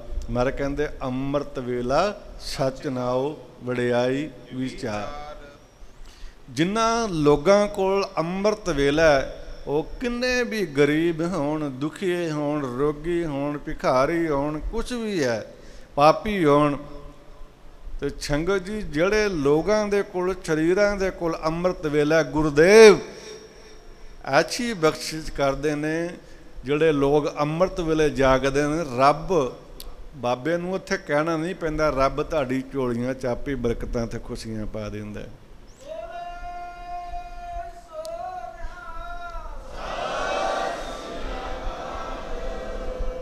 ਮੇਰੀ ਆਪ ਸੰਗਤ ਦੇ ਪਾਵਨ ਚਰਨਾਂ 'ਚ ਬੇਨਤੀ ਹੈ, ਭੜਕੋ ਨਾ, ਦੁਖੀ ਨਾ ਹੋ। ਆਪਣੀਆਂ ਆਦਤਾਂ ਨਹੀਂ ਛੱਡ ਸਕਦੇ, ਮਜਬੂਰ ਹੋ।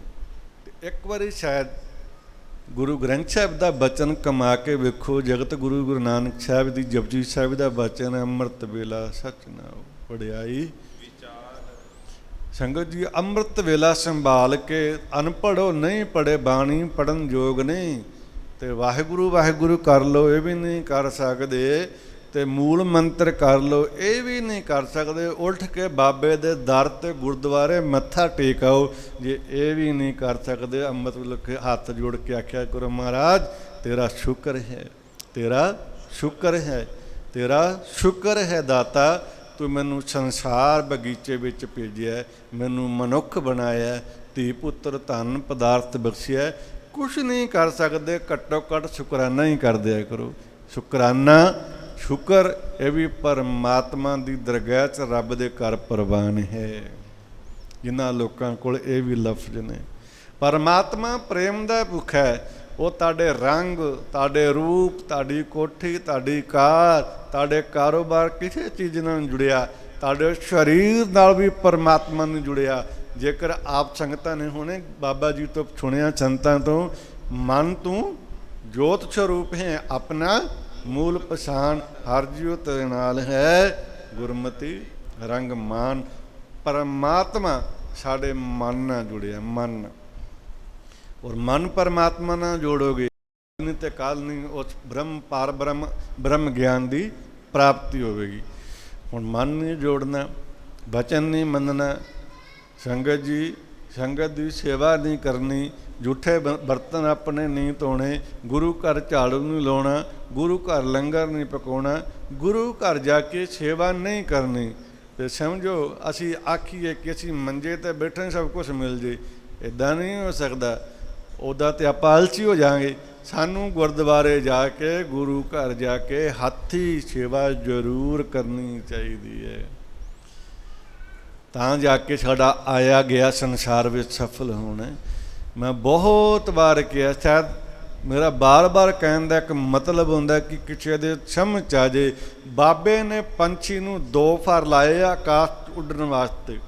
ਪੰਛੀ ਦਾ ਇੱਕ ਫੰਗ ਵੱਢ ਦਿਓ, ਕਦੇ ਨਹੀਂ ਉੱਡ ਸਕਦਾ। ਇਹ ਮਨੁੱਖ, ਤੈਨੂੰ ਬਾਬੇ ਨੇ 2 ਫਰ ਲਾਏ ਨੇ, ਸੇਵਾ ਤੇ ਸਿਮਰਨ ਦੇ। ਜੇ ਸੇਵਾ ਹੈ ਤੇ ਸਿਮਰਨ ਹੈ, ਤੂੰ ਵੀ ਗਗਨ ਖੁੱਲ੍ਹਾ ਆਕਾਸ਼ਮਾਨ ਦੇ ਵਿੱਚ ਪੰਛੀਆਂ ਵਾਂਗੂ ਉਡਾਰੀਆਂ ਮਾਰ ਸਕਦਾ। ਤੂੰ ਬ੍ਰਹਮ ਗਿਆਨ ਨੂੰ ਪਾ ਸਕਦਾ, ਤੂੰ ਬ੍ਰਹਮੰਡ ਨੂੰ ਦੇਖ ਸਕਦਾ, ਤੂੰ ਪਰਮਾਤਮਾ ਦੇ ਚਰਨਾਂ ਸੱਚਖੰਡ ਦਾ ਆਨੰਦ ਮਾਣ ਸਕਦਾ। ਤੈਨੂੰ ਨਾਮ ਦਾ ਰਾਸ ਆਏਗਾ, ਜੀਵਨ ਦਾ ਰਾਸ ਆਏਗਾ। ਇਹ ਸਰੀਰ ਤੋਂ ਥੋੜ੍ਹਾ ਜਿਹਾ ਉੱਚੇ ਉੱਠ ਕੇ ਦੇਖੋ, ਪਰਮਾਤਮਾ ਦੇ ਦੇਸ਼ ਮਹਾਰਾਸ ਹੈ, ਮਹਾ ਆਨੰਦ ਹੈ। ਜਿੱਥੇ ਪਰਮਾਤਮਾ ਵਸਦਾ, ਉਹ ਜਗ੍ਹਾ, ਉਹ ਦੇਸ਼, ਉਸ ਦਾ ਆਨੰਦ ਮੈਂ ਇਸ ਗਰੀਬੜੀ ਜੀ ਰਚਨਾ ਤੋਂ, ਆਪਣੇ ਗਰੀਬਾਂ ਦੇ ਗਰੀਬ ਸ਼ਬਦਾਂ ਤੋਂ ਤੁਹਾਡੇ ਚਰਨਾਂ 'ਚ ਨਹੀਂ ਰੱਖ ਸਕਦਾ। ਮੈਂ ਬੋਲ ਨਹੀਂ ਸਕਦਾ। ਉਸ ਰਾਤ ਅਤੇ ਉਸ ਆਨੰਦ ਵਿੱਚ ਵੱਖਰਾ ਹੀ ਆਨੰਦ ਹੈ, ਅਤੇ ਸੰਸਾਰਿਕ ਲੋਕਾਂ ਦੀ ਸਮਝ ਤੋਂ ਪਰੇ ਹੈ। ਸੋ ਸੰਗਤ ਜੀ ਆਓ, ਮੈਂ ਹੱਥ ਜੋੜ ਕੇ ਬੇਨਤੀ ਕਰਾਂ, ਭਾਈ ਅੰਮ੍ਰਿਤ ਵੇਲਾ ਸੰਭਾਲਿਆ ਕਰੋ। ਨਹੀਂ ਪੜ੍ਹੇ, ਜਪਜੀ ਸਾਹਿਬ ਨਹੀਂ ਕਰ ਸਕਦੇ, 5 ਬਾਣੀਆਂ ਨਹੀਂ ਪੜ੍ਹ ਸਕਦੇ, ਮੂਲ ਮੰਤਰ ਕਰ ਲਓ। ਮੂਲ ਮੰਤਰ ਨਹੀਂ ਕਰ ਸਕਦੇ, ਗੁਰਮੰਤਰ ਕਰ ਲਓ, ਵਾਹਿਗੁਰੂ ਵਾਹਿਗੁਰੂ ਕਰ ਲਓ। ਇਹ ਵੀ ਨਹੀਂ ਕਰ ਸਕਦੇ ਤਾਂ ਸ਼ੁਕਰਾਨਾ ਹੀ ਕਰ ਲਿਆ ਕਰੋ। ਬਾਬਾ ਇੰਨੇ 'ਚ ਹੀ ਖੁਸ਼ ਹੋ ਜਾਂਦਾ। ਗੁਰਦੇਵ ਕਿਰਪਾ ਕਰਨ। ਪਿੱਛੇ ਜੇ ਕਿਸੇ ਸਿੰਘ ਨੇ ਆਖਿਆ, ਬਾਬਾ ਜੀ ਲਾਈਵ ਜ਼ਰੂਰ ਕਰਾਇਆ ਕਰੋ। ਜਸਪਾਲ ਵੀਰ ਦਾ ਵੀ ਧੰਨਵਾਦ ਹੈ, ਬੜੀ ਮਿਹਨਤ ਕਰਕੇ ਲਾਈਵ ਕਰਕੇ ਵਿਦੇਸ਼ਾਂ ਦੇ ਵਿੱਚ ਬੈਠੀਆਂ ਗੁਰੂ ਨਾਨਕ ਨਾਮ ਲੇਵਾ ਸੰਗਤਾਂ ਆਪਣੇ ਇਸ਼ਟ ਨੂੰ, ਚਾਹੇ ਉਹ ਕਿਸੇ ਵੀ ਧਰਮ ਅਤੇ ਵਰਗ ਦਾ, ਸਾਰੇ ਪਿਆਰ ਕਰਨ ਵਾਲੇ ਸਰੀਰ ਮਾਈ ਭਾਈ ਸੰਗਤ ਜੀ ਬਚਨ ਬਲਾਸ ਸੁਣਦੇ ਨੇ, ਦਰਸ਼ਨ ਮੇਲਾ ਕਰਦੇ ਨੇ, ਗੁਰੂ ਦੀ ਬਾਣੀ ਨਾਲ ਜੁੜਦੇ ਨੇ, ਅੰਮ੍ਰਿਤ ਵੇਲੇ ਨਾਲ ਅੰਮ੍ਰਿਤ ਨਾਲ ਜੁੜਦੇ ਨੇ, ਖੰਡੇ ਵਾਟੇ ਦੇ। ਸੋ ਗੁਰਦੇਵ ਸਾਡੇ ਸਾਰਿਆਂ 'ਤੇ ਕਿਰਪਾ ਕਰਨ। ਅਗਲੇ ਐਤਵਾਰ ਮੇਰੇ ਖਿਆਲ ਦੀਵਾਨ ਹੈ, लास्ट ऐतवार है, अगले संडे का समागम है। तो जिन्ने माई भाई बैठे है, मेरी सारिਆਂ ਦੇ चरणों 'ਚ बेनती है ਵੱਧ चढ़ के आना है।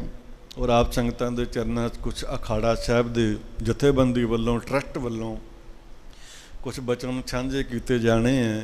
सो मेरी बेनती है जिन्हें विदेशों मेरे माई भाई वीर गुरु ग्रंथ साहब जी नूं गुरु नानक नाम लेवा किसी धर्म वर्ग दे विच ने, उन्होंने भी बेनती है लाइव समागम सुनन। और जिहड़ी साडे ट्रस्ट वालों जथेबंदी वालों दास वालों मते पाए जाने वो आप संगतां दे चरणों च रखे जाणगे आने वाले समय नूं लैके। सो आप सारिਆਂ ने वड्डी गिणती दे विच अखाड़ा साहिब एक दर्शन देने की कृपालता करनी। जिन्ना आशावां नूं जिन्ना भावनावां नूं जिस विश्वास नूं लैके आप गुरु दरबार च पहुँचे हो, देश ते विदेश जिन्हां दे धीआं पुत्तर बच्चे बच्चियां माता पिता भाई भैन रहिंदे ने, रब सारिਆਂ नूं सुख दे। और सारियां जिहड़ियां संगतां गुरु दरबार च बैठियां महाराज सारिਆਂ नूं नामदान अमृत वेला चढ़दी कला बख्शण। हमेशा खुश रवो, परमात्मा की रजा च रवो। जिथे तुसी जुड़े हो बड़ी श्रद्धा ते भावना ना जाओ। और मैं एक शब्द कह के समाप्ति करा, जिस दर ते तुसी जांदे हो किसी महापुरुख दे गुरु दरबार जा रहे गुरु ग्रंथ साहब का बचन जरूर मन्या करो। महापुरुख को जाते हो संगत जी बचन जरूर कमाया करो। मारे कहते जे को बचन कमावे संतन कह सो गुर प्रसादी पाया। जिन्हों ने बचन कमाया, चाहे बचन कमाना थोड़ा औखा जरूर होंदा है पर कमाया संगत जी, उन्होंने जीवन च किसी चीज़ की घाट किसी चीज़ की तकलीफ नहीं रहिंदी। रब इन्ना कोई निहाल कर दिंदा, नानक नदरी नदर निहाल। आओ आप सारे बड़ा प्यार करते हो संगतां दा बहुत बड़ा मैं आशीर्वाद कहांगा। प्यार है, आशीर्वाद है तुहाडा। और मेरी अरदास है साडे जथेबंदी तो दास तो किसी तो भी संगत दे मान सन्मान लंगरां जां तुहाडे सत्कार कोई कमी रह जाती है। असीं अनजान बच्चे हाँ, भुलां हो जांदियां, क्षमा दे जाचक हैं। आप संगतां साडियां औगणां नूं साडियां भुलां नूं भाई बख्शा दिया करो। सो गुरदेव पिता गुरु ग्रंथ साहिब जी सच्चे पातशाह रहमतां दे भंडार नाम बाणी दे अथाह अनमोल हीरे ऐचे इष्ट की संगत सानू मिलती रहे। होइयां बेअंत भुलां दी क्षमा। आनंद साहब अरदास गुरुदेव जी का पवित्र हुक्मनामा सुन के लंगर प्रसाद छक के दर्शन मेले करके बड़े प्यार ते भावना नाल सारिਆਂ ने जाना है। सो मैं कई बार महसूस करदा कि जदों आपां संगत लैन च मिलदी है तो संगत जी वारी कईयां दी 2 घंटिਆਂ बाद कई बार 2.5 घंटिਆਂ बाद ही मैं सुनदा कईयां दी वारी बड़ी लेट होंदी है। तो इस करके अगले ऐतवार नूं आप संगतां दे विच बचन सांझे करांगे। सो गुरु नानक साहब सारिਆਂ ते कृपा करे। ये भी मैं दस देवां, देन वाला मैं नहीं, मेरे को तो कुछ भी नहीं हैगा, ना मेरा तन है ना अपना मन है ना अपना कुछ है। जो कुछ है वो मेरे भगवान दा है, मेरे मुरशद है, मेरे बाबा श्री चंद साहिब दा है। ये तन भी उन्हां दा है, ये रूह भी उन्हां दी है, मन भी उन्हां दा, ये दित्ती बुद्धि भी उन्हां दी। अपना इस शरीर विच कोई रोल नहीं, ये तो किराए का घर है। दूजा संगत जी अमानत मिली है और ये अमानत तो मालकां दी है। जब तक ये संसार च घड़े स्वास ने तो तन मन धन संगत दी दिन संसार की सेवा करनी है।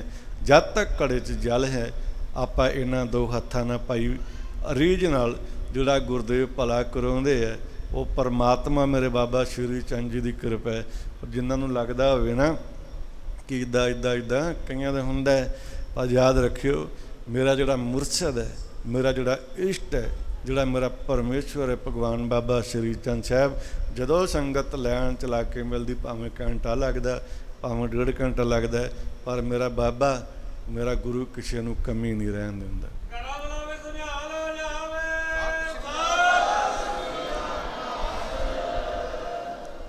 एक गल होर कह ਲਾਂ प्रताप बाबा जी तुसीं सौण दे जी, थोड़ा होश करो, बचन सुनो। संगत जी बड़े प्यारे महापुरुखों ने, नाभे महंत ने, बड़ा इन्होंने उस इलाके प्रचार किया गुरसिੱਖੀ का। जटाधारी बाबा जी ने बहुत लंबियां जड़ावां इन्हां दियां। ਸੋ ਮੈਂ ਬੇਨਤੀ ਕਰ ਰਿਹਾ ਸਾਂ, ਸਮਾਪਤੀ ਦਾ ਦੌਰ ਹੈ। ਇੱਕ ਵਾਰ ਕੈਨੇਡਾ ਦੇ ਵਿੱਚ ਭੁਜੰਗੀ ਆਪਣਾ ਬੜਾ ਪਿਆਰਾ ਸ਼ਿਸ਼ ਹੈ ਗੁਰੂ ਦਾ, ਹਮੇਸ਼ਾ ਬਚਨ ਮੰਨਦਾ। ਉਹਨੇ ਕੁਛ ਵੀ ਕਰਨਾ ਤਾਂ ਬਚਨ ਜ਼ਰੂਰ ਮੰਨਣਾ, ਨਾ ਉਹਦਾ ਮੈਂ ਗੁਪਤ ਰੱਖਦਾ। ਜਦੋਂ ਕੈਨੇਡਾ ਨਹੀਂ ਸੀ ਗਿਆ, ਇੱਥੇ ਹੁੰਦਾ ਸੀ, ਅਤੇ ਮੈਨੂੰ ਕਹਿੰਦਾ ਬਾਬਾ ਜੀ ਮੈਂ ਇੱਕ ਬਚਨ ਕਰਨਾ। ਮੈਂ ਵੀ ਕਰ। ਕਹਿੰਦਾ ਵੀ ਹਾਲਤ ਬੜੇ ਖਰਾਬ ਨੇ, ਮਨ ਬੜਾ ਚੰਚਲ ਹੈ, ਘਰ ਵਿੱਚ ਥੋੜ੍ਹੀ ਪ੍ਰੋਬਲਮ ਹੀ ਹੈ। ਹਰ ਵਰਗ ਹਰ ਘਰ ਪਰੇਸ਼ਾਨੀ ਅੱਜ ਕੱਲ੍ਹ ਚੱਲਦੀ ਹੈ, ਤਾਂ ਬਾਹਰ ਦੇ ਵਿਖਾਵੇ ਹੀ ਹੈ, ਹੁੰਦਾ ਪੜਦਾ ਹੀ ਹੈ। ਅਤੇ ਸੰਗਤ ਜੀ ਮੈਂ ਤੁਰਿਆ ਜਾ ਰਿਹਾ ਜਿੱਥੇ ਬਾਬਾ ਸ਼੍ਰੀ ਚੰਦ ਸਾਹਿਬ ਦਾ ਆਪਣਾ ਧੂਣਾ ਸਾਹਿਬ ਆ, ਉਹ ਪੈਰਾਂ ਤੋਂ ਨੰਗਾ ਸੀ। ਅਤੇ ਅੱਜ ਜਿਵੇਂ ਜੂਨ ਦਾ ਮਹੀਨਾ, ਅਤੇ ਫਰਸ਼ ਬੜਾ ਗਰਮ ਹੋ ਜਾਂਦਾ, ਪੈਰ ਰੱਖਣਾ ਬੜਾ ਔਖਾ ਜੀ। ਅਤੇ ਮੇਰੇ ਮਨ 'ਚ ਆਇਆ, ਮੈਂ ਪੁੱਤ ਜੁੱਤੀ ਪਾਇਆ। ਉਹ ਜੁੱਤੀ ਪਾਉਣ ਚੱਲਿਆ, ਫਿਰ ਮੇਰਾ ਮਨ ਬਦਲ ਗਿਆ। ਮੈਂ ਕਿਹਾ ਆ ਜਾ, ਤੂੰ ਬਚਨ ਕੀਤਾ, ਬੜਾ ਵੱਡਾ ਬਚਨ ਕੀਤਾ। ਫਰਸ਼ ਬਹੁਤ ਗਰਮ ਸੀ, ਅੱਜ ਕੱਲ੍ਹ ਦਾ ਦਿਨ ਸੀ।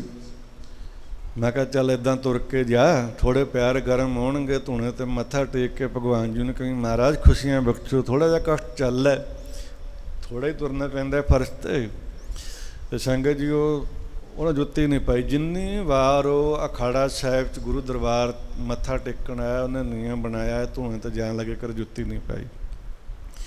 ਮੈਨੂੰ ਕਹਿੰਦਾ ਬਾਬਾ ਜੀ ਮੈਂ ਕੁਛ ਪ੍ਰਾਪਤ ਕਰਨਾ ਚਾਹੁੰਦਾ, ਅਤੇ ਕਿਵੇਂ ਹੋਏਗਾ? ਗੱਲ ਲੰਬੀ, ਮੈਂ ਸੰਖੇਪ 'ਚ ਕਰ ਦਿੰਦਾ। ਮੈਂ ਕਿਹਾ ਪੁੱਤ ਜਦੋਂ ਬਾਬਾ ਸ਼੍ਰੀ ਚੰਦ ਜੀ ਦਾ ਜੋੜ ਮੇਲਾ ਹੁੰਦਾ ਹੈ ਨਾ, ਸਾਰੇ ਧਿਆਨ ਨਾਲ ਸੁਣਿਓ, ਸ਼ਾਇਦ ਤੁਹਾਡੇ ਕੰਮ ਆ ਜੇ ਗੱਲ। ਕਿਉਂਕਿ ਸੰਸਾਰ ਜਗਤ ਤਨ ਮਨ ਕਰਕੇ ਬਹੁਤ ਦੁੱਖ ਭੋਗ ਰਿਹਾ, ਬੜਾ ਤਰਸ ਹੁੰਦਾ।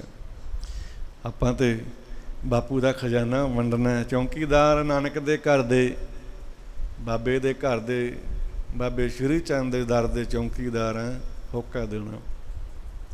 ਮੈਂ ਕਿਹਾ ਪੁੱਤ ਇੱਦਾਂ ਕਰ, ਜਿੱਦਾਂ ਨੂੰ ਬਾਬਾ ਸ਼੍ਰੀ ਚੰਦ ਸਾਹਿਬ ਜੀ ਦਾ, ਭਗਵਾਨ ਜੀ ਦਾ, ਆਪਣਿਆਂ ਦਾ ਮੇਲਾ ਆਉਂਦਾ ਨਾ ਮੰਡੀ, ਮੈਂ ਕਿਹਾ ਤੂੰ ਦੇਖਿਆ ਜਦੋਂ ਅਰਦਾਸ ਹੋਣੀ ਹੁੰਦੀ ਹੈ, ਅਰਦਾਸ ਤੋਂ ਪਹਿਲਾਂ ਸੰਗਤ ਦੀ ਇਕਾਗਰਤਾ, ਸੰਗਤ ਦਾ ਇਕੱਠ ਤਾਂ ਬਹੁਤ ਹੁੰਦਾ। ਮੈਂ ਕਿਹਾ ਪੁੱਤ ਜਦੋਂ ਅਰਦਾਸ ਹੋ ਰਹੀ ਹੁੰਦੀ ਹੈ, ਔਰ ਸਾਰੇ ਬੜੀ ਸ਼ਰਧਾ ਨਾਲ, ਪੂਰੀ ਭਾਵਨਾ ਨਾਲ ਹੱਥ ਬਿਰਤੀਆਂ, ਮਨ ਬਿਰਤੀ ਜੋੜ ਕੇ ਸੰਗਤਾਂ ਦੇ ਹੱਥ ਜੁੜੇ ਹੁੰਦੇ ਨੇ, ਅੰਦਰ ਰਚ ਬਣਿਆ ਹੁੰਦਾ। ਗੁਰੂ ਦੀ ਬਾਣੀ ਸੁਣ ਕੇ, ਮਹਾਂਪੁਰਖਾਂ ਦੇ ਦਰਸ਼ਨ ਕਰਕੇ, ਸਾਧੂ ਸੰਤਾਂ ਦੇ ਬਚਨ ਸੁਣ ਕੇ, ਰਾਗੀਆਂ ਢਾਡੀਆਂ ਦੀ ਵਾਰਾਂ ਸੁਣ ਕੇ ਮਨ ਬੜਾ ਨਿਹਾਲ ਹੋਇਆ ਹੁੰਦਾ। ਇੱਥੇ ਸਾਰਿਆਂ ਨੇ ਮੇਲਾ ਦੇਖਿਆ ਹੀ ਹੈ। ਅਗਲੀ ਗੱਲ ਮੈਂ ਕਿਹਾ ਪੁੱਤ ਜਦੋਂ ਅਰਦਾਸ ਹੁੰਦੀ ਹੈ ਨਾ, ਤਾਂ ਤੁਸੀਂ ਵੀ ਨੋਟ ਕਰਿਓ। ਮੈਂ ਕਿਹਾ ਜਦੋਂ ਇੰਨੀ ਲੱਖਾਂ ਦੀ ਸੰਗਤ ਉਸ ਪੰਡਾਲ ਖੜ੍ਹੇ ਹੁੰਦੀ ਹੈ, ਸਾਰੀਆਂ ਰੂਹਾਂ, ਜ਼ਰੂਰੀ ਨਹੀਂ ਕਿ ਮਨੁੱਖਿਆ ਸਰੀਰ ਹੋਣ, ਕਿ ਮਾਨਵ ਨੇ ਸਾਰੇ, ਵੀ ਮਾਈ ਭਾਈ ਨੇ। ਮੈਂ ਕਿਹਾ ਪਰਮ ਹੈ, ਸਾਡੇ ਕੋਲ ਅੱਖਾਂ ਨੇ, ਨੇਤਰ ਨਹੀਂ ਹੈ। ਮੈਂ ਕਿਹਾ ਪੁੱਤ ਯਾਦ ਰੱਖੀ, ਉਹ ਸਾਰੇ ਸਰੀਰ ਨਹੀਂ, ਉਹਦੇ ਵਿੱਚ ਦੇਵ ਰੂਹਾਂ, ਸ਼ਹੀਦ ਰੂਹਾਂ ਵੀ ਹੁੰਦੀਆਂ ਨੇ। ਅਤੇ ਮੈਂ ਉਹਨੂੰ ਬੇਨਤੀ ਕੀਤੀ, ਮੈਂ ਜਦੋਂ ਅਰਦਾਸ ਹੁੰਦੀ ਹੈ ਨਾ, ਅਤੇ ਸਾਰੇ ਜੁੜ ਕੇ ਖਲੋਤੇ ਹੁੰਦੇ। ਅਰਦਾਸ ਜਦੋਂ ਸਮਾਪਤ ਹੁੰਦੀ ਆ, ਸ਼ਬਦ ਵਰਤਿਆ ਜਾਂਦਾ ਹੈ, ਸ੍ਰੀ ਗੁਰੂ ਨਾਨਕ ਨਾਮ ਚੜ੍ਹਦੀ ਕਲਾ ਤੇਰੇ ਭਾਣੇ। ਮੈਂ ਕਿਹਾ ਹੌਲੀ ਹੌਲੀ ਹੁਕਮਨਾਮੇ ਤੋਂ ਬਾਅਦ ਪੰਡਾਲ, ਕੁਦਰਤੀ ਇੰਨਾ ਇਕੱਠ ਹੁੰਦਾ, ਪੰਡਾਲ ਇੱਕਦਮ ਖਾਲੀ ਹੋ ਜਾਂਦਾ। ਤੁਸੀਂ ਨੋਟ ਕਰਕੇ ਦੇਖੋ, ਯਾਦ ਕਰਕੇ ਦੇਖੋ ਉਸ ਮੇਲੇ ਦੇ ਦ੍ਰਿਸ਼ ਨੂੰ, ਬਾਬਾ ਸ਼੍ਰੀ ਚੰਦ ਜੀ ਦੇ ਸਮਾਗਮ ਨੂੰ। ਪੰਡਾਲ ਇੱਕੋ ਦਮ ਮੈਂ ਕਿਹਾ ਖਾਲੀ ਹੋ ਜਾਂਦਾ। ਮੈਂ ਕਿਹਾ ਉਹ ਇਕੱਲੇ ਇਹ ਨਾ ਸੋਚੋ ਕਿ ਸੰਗਤ ਦੀ ਪੀੜ ਹੈ, ਉਹ ਪਰਮਾਤਮਾ ਇਹੋ ਜਿਹੀਆਂ ਰੂਹਾਂ ਨੂੰ ਵੀ ਘੱਲਦਾ ਕਿ ਜੋ ਅਸੀਂ ਨੇਤਰਾਂ ਨਾਲ ਦੇਖ ਨਹੀਂ ਸਕਦੇ। ਮੈਂ ਕਿਹਾ ਉਹਨਾਂ 'ਚ ਦੇਵ ਰੂਹਾਂ ਹੁੰਦੀਆਂ, ਅਤੇ ਮੈਂ ਜੇ ਮੰਗਣੀ ਨਾ, ਸਭ ਤੋਂ ਪਿੱਛੇ ਖੜ੍ਹ ਜਾਇਆ ਕਰ। ਅਰਦਾਸ ਹੋਈ, ਸਭ ਤੋਂ ਪਿੱਛੇ ਖੜ੍ਹ ਜੀ। ਜਦੋਂ ਵਾਕ ਹੋਣਾ, ਉਹ ਜਾਂ ਗ੍ਰੰਥੀ ਨੇ ਸ਼ਬਦ ਵਰਤਨ, ਸ਼੍ਰੀ ਗੁਰੂ ਨਾਨਕ ਨਾਮ ਚੜ੍ਹਦੀ ਕਲਾ ਤੇਰੇ ਭਾਣੇ।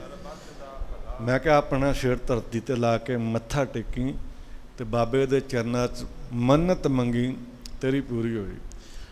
ਉਹ ਕਹਿੰਦਾ ਬਾਬਾ ਜੀ ਠੀਕ ਹੈ, ਉਹਨੇ ਬਚਨ ਮੰਨਿਆ। ਦੂਜਾ ਉਹਨੇ ਸੁਖਿਆ ਕਿ ਬਾਬਾ ਜੀ ਹਰ ਸਾਲ ਆਪ ਦੇ ਸਮਾਗਮ 'ਤੇ ਬਾਬਾ ਸ਼੍ਰੀ ਚੰਦ ਜੀ ਮੈਂ ਹਾਜ਼ਰੀ ਲਾਇਆ ਕਰਾਂ। ਕਹਿੰਦੇ ਕਿ ਜਦੋਂ ਚਲੇ ਗਿਆ ਪਹਿਲੇ ਸਾਲ, ਔਰ ਕੈਨੇਡਾ ਵਰਗੇ ਦੇਸ਼ 'ਚ 1 ਸਾਲ 'ਚ ਪੀਆਰ ਨਹੀਂ ਮਿਲਦੀ, ਬੜਾ ਕਠਿਨ ਹੈ। ਉਹ ਮੱਥਾ ਟੇਕ ਕੇ ਚਲੇ ਗਿਆ ਸਮਾਗਮ ਤੋਂ ਪਹਿਲੋਂ, ਔਰ ਉਹਨੇ ਅਰਦਾਸ ਕੀਤੀ ਗੁਰਦੇਵ ਸਮਾਗਮ 'ਤੇ ਪਿਛਲੇ ਜਿਵੇਂ ਜਾਣਾ ਸੀ ਕਿ ਮਹਾਰਾਜ ਜੇ ਮੈਂ ਪੱਕਾ ਹੋਇਆ ਤੇ ਤੁਹਾਡੇ ਦਰਬਾਰ ਬਾਬਾ ਸ਼੍ਰੀ ਚੰਦ ਜੀ ਦੇ ਜੋੜ ਮੇਲੇ 'ਤੇ ਹਾਜ਼ਰੀ ਭਰਨੀ। ਅਰਦਾਸ ਸੰਗਤ ਦੇ ਵਿੱਚ ਭੋਗ ਦੀ ਅਰਦਾਸ ਹੋਈ ਤੇ ਮੱਥਾ ਟੇਕ ਕੇ ਚਲੇ ਗਿਆ। ਸੰਗਤ ਜੀ ਸਾਲ ਵਿੱਚ ਉਹਦੀ ਪੀਆਰ ਆਈ, ਇੱਕੋ ਸਾਲ। ਅਗਲੇ ਸਾਲ ਉਹਨੇ ਸਮਾਗਮ 'ਤੇ ਬਾਬਾ ਸ਼੍ਰੀ ਚੰਦ ਜੀ ਦੇ ਪਾਵਨ ਪਵਿੱਤਰ ਜੋੜ ਮੇਲੇ 'ਤੇ ਹਾਜ਼ਰੀ ਭਰੀ, ਔਰ ਅੱਖਾਂ 'ਚ ਪਾਣੀ, ਕਹਿੰਦਾ ਬਾਬਾ ਜੀ ਮੈਂ ਉਸ ਸਮੇਂ ਅਰਦਾਸ ਕਰਕੇ ਗਿਆ ਹਾਂ ਜਦੋਂ ਸੰਗਤ ਦਾ ਬਹੁਤ ਇਕੱਠ ਹੁੰਦਾ ਸਮਾਗਮ 'ਚ, ਔਰ ਮੈਂ ਪ੍ਰਤੱਖ ਦੇਖਿਆ ਵਾਕਿਆ ਹੀ ਦੇਵਰੂਆਂ ਵੀ ਹੁੰਦੀਆਂ, ਐਸੀਆਂ ਸ਼ਕਤੀਆਂ ਵੀ ਹੁੰਦੀਆਂ ਜਿਹੜੀਆਂ ਕਿ ਸਾਡੀ ਉਸ ਫਰਿਆਦ ਨੂੰ ਸਵੀਕਾਰ ਕਰਦੀਆਂ, ਔਰ ਮੈਂ ਹਰ ਸਾਲ ਆਪਣੇ ਬਾਪੂ ਦੇ ਜੋੜ ਮੇਲੇ 'ਤੇ ਹਾਜ਼ਰੀ ਭਰਦਾ ਰਹਾਂ। ਉਹ ਐਸੇ ਸਰੀਰ ਨੇ। ਸੰਗਤ ਜਦੋਂ ਅਰਦਾਸ ਹੁੰਦੀ ਨਾ, ਖੜਿਆ ਕਰੋ। ਕਈ ਕੀ ਕਰਦੇ, ਅਰਦਾਸ ਹੁੰਦੀ ਉਹ ਪਹਿਲਾਂ ਲਾਈਨ 'ਚ ਜਾ ਕੇ ਲੱਗ ਜਾਂਦੇ, ਅਰੇ ਭਾਈ ਕੁਛ ਪ੍ਰਾਪਤ ਕਰਨੇ ਆਏ, ਅਸੀਂ ਪਹਿਲਾਂ ਉਹ ਲਾਈਨ 'ਚ ਜਾ ਕੇ ਲੱਗ ਜਾਂਦੇ। ਪਹਿਲਾਂ ਗੁਰੂ ਦਾ ਸਤਿਕਾਰ ਮੁੱਖ ਹੈ। ਅਰਦਾਸ ਹੁੰਦੀ ਸੁਣਿਆ ਕਰੋ। ਅਰਦਾਸ 'ਚ ਇੱਕ ਬੇਨਤੀ ਹੈ, ਪੱਲੇ 'ਚ ਕੁਛ ਪਵਾਉਣਾ ਹੈ, ਕੁਛ ਲੈਣਾ ਹੈ। ਅਰਦਾਸ ਹੁੰਦਿਆਂ ਕਦੇ ਵੀ ਛੱਡ ਕੇ ਭੱਜਣਾ ਨਹੀਂ ਚਾਹੀਦਾ। ਅਰਦਾਸ ਪੂਰੀ ਸੁਣ ਕੇ ਫਿਰ ਹਿਲ ਜੁਲ ਕਰਿਆ ਕਰੋ। ਔਰ ਜਦੋਂ ਸਮਾਗਮ 'ਤੇ ਅਰਦਾਸ ਹੁੰਦੀ ਹੈ, ਮੈਂ ਅੱਜ ਇਹ ਬਚਨ ਕਰਦਾ, ਤੁਸੀਂ ਉਸ ਅਰਦਾਸ ਵਿੱਚ ਜੁੜ ਕੇ, ਉਸ ਅਰਦਾਸ ਹਾਜ਼ਰੀ ਭਰ ਕੇ ਆਪਣੇ ਮਨ ਦੀ ਇੱਛਾ ਰੱਖ ਕੇ ਦੇਖਿਓ, ਨਾ ਮੇਰੇ ਬਾਬੇ ਪੂਰੀ ਕੀਤੀ ਤੇ ਮੈਨੂੰ ਬਾਂਹ ਤੋਂ ਫੜ ਲਿਓ।